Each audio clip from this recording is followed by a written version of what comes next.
All right, so what I want to do next is talk about some vector isomorphism examples. Okay, so vector isomorphisms. So what I want to do is I want to think about, we can think about a few things here.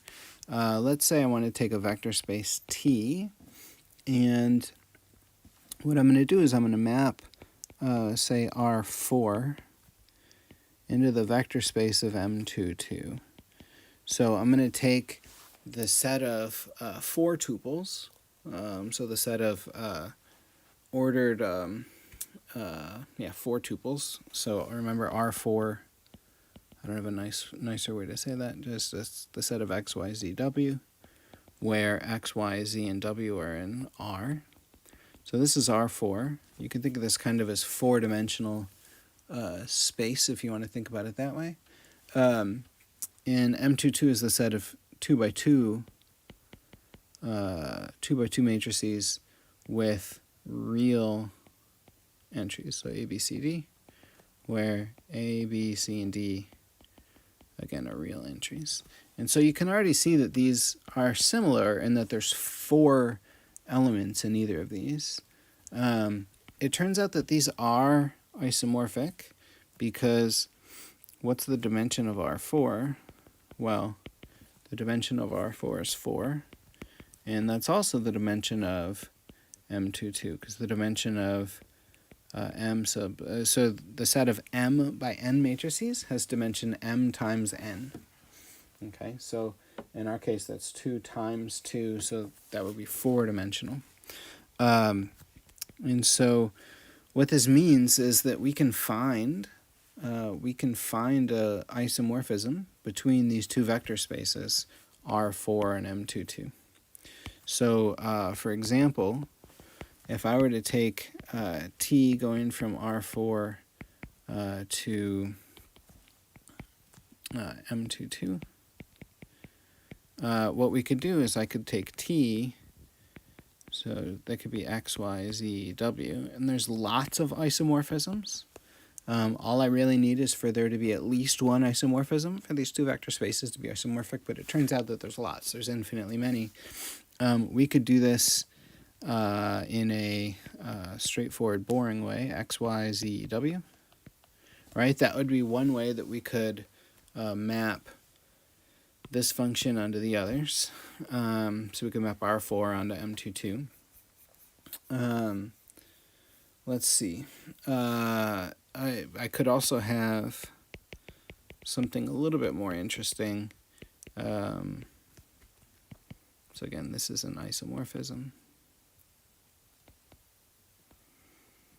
I could have T going from M44 to M22 be given by, say,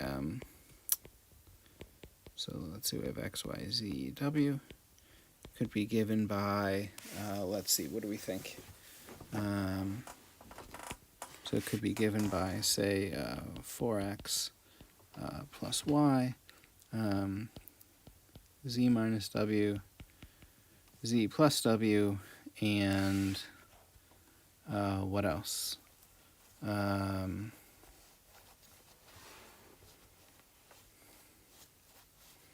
So 4x plus y, z minus w, let's just say y.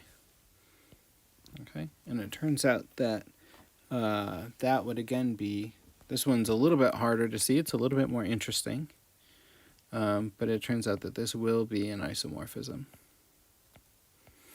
Okay, the only way to get all of these quantities equal to 0 at the same time is, so it's probably easiest to check that the kernel of T is just the 0 vector. Here, this is the 0 vector in R4.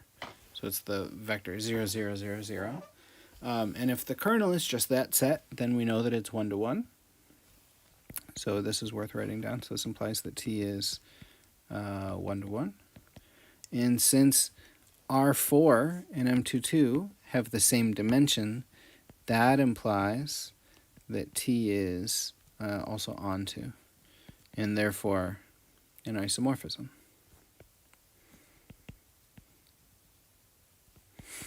Okay, so there's another, again, isomorphism between the two vector spaces.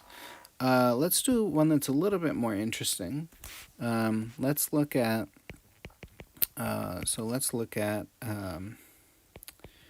T mapping the set of 2 by 2 matrices to the set P3. Remember, P3 is the set of polynomials of degree at most 3.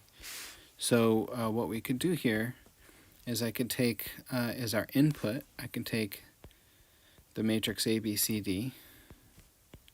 And then as our output, there's lots of different options to make this an isomorphism. You could take, probably the easiest one would be something like ax cubed plus bx squared plus cx plus d. Right, that would be how you would go from a matrix to a polynomial. So I think it's actually worthwhile in this case to just actually go through and see what that would look like. So if I were to take and input the vector 1, 4, 2, 3, our output would be the polynomial 1x cubed plus 4x squared plus 2x plus 3. Right? That's what this is telling us to do. Right? That's how we get a polynomial from a matrix. And again, you can check that the only way to get, this one's perfectly straightforward, but the only way that you can get 0, and by 0 I mean the 0 vector in P3, is if all of these inputs are 0. If any of these inputs are non-zero, then you don't get the 0 vector. In other words, we know that the kernel of T is just the 0 vector. In this case, it's the 0 vector in M22. And that tells us that T is 1 to 1. And because M22 and P3 are both 4-dimensional, right? Remember that for P3, we have a basis of 1x, x squared, x cubed. So it's a 4-dimensional vector space. And so because they have the same dimension, this means that T is onto and hence an isomorphism, since it's 1 to 1 and onto. Okay, so there's some examples of vector spaces. Just a few other things to talk about. And really, I just want to go over this one idea. So let's let T be a vector. So T is going to be a linear transformation between the vector space R3 and the set of polynomials P3. And what I want to say is come up with whatever function you want here. I don't care what it is. Just come up with whatever function you want. This linear transformation can never be an isomorphism. Okay, it just can't ever be an isomorphism. You can never have an isomorphism between two vector spaces with different dimensions.